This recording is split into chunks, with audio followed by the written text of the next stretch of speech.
La recette des petits pains de Châtillon a été publiée dans la revue L'Académie de la Dombe en 2010.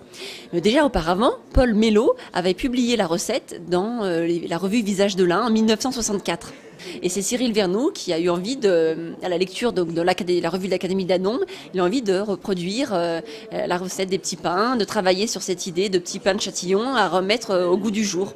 Donc dans ce livre de recettes de 1823, on a les ingrédients. La particularité, c'est d'avoir du safran. Et donc on peut penser au fromage de Clon, dont voilà, mon collègue a remis au goût du jour, redécouvert la recette et mis au goût du jour avec la fromagerie de Dron, avec le safran dans le fromage. Et là aussi, dans ces petits pains de Châtillon, eh bien, il y avait du safran. C'était certainement un gâteau très sec, qui trempé dans différents liquides, breuvage, plutôt du vin cuit. Et puis il est fait mention dans les archives de Châtillon en 1658 de biscuits safranés pour la grande mademoiselle lors de sa visite à Lyon et à Trévoux au milieu du XVIIe siècle. Et même Anne d'Autriche, la reine-mère, raffolait des petits pains de Châtillon dont elle en demandait sans safran ni anis, mais seulement avec de la coriandre. Voilà, c'est en lisant en fait le journal de l'Académie de la Dombe qui parlait donc du petit pain de Châtillon d'après les études qu'avait fait Karine Renaud des archives départementales. On s'est dit qu'il fallait remettre au goût du jour le petit pain de Châtillon, donc avec toutes les spécificités que ça pouvait avoir, c'est-à-dire un biscuit sec qui n'était plus au goût du jour aujourd'hui.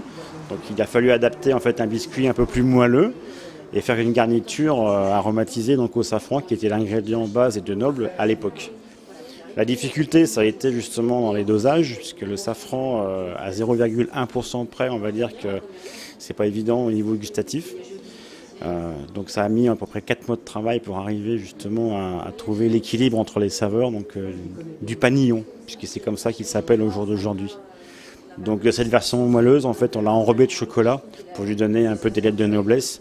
Et puis pour rappeler un peu le côté cité historique et des métiers d'art de Châtillon, on lui a ajouté quelques paillettes d'or. Donc le panillon, il sera commercialisé à partir du 1er juillet donc à la boutique, 98 rue Pasteur à Châtillon-sur-Chalaronne. Vous ne le trouverez uniquement qu'à la boutique. C'est un produit qui est spécifique à la pâtisserie Vernou. Les recettes, le nom et le boitage ont été déposés, tous les brevets ont été déposés justement pour pas qu'il y ait de plagiat.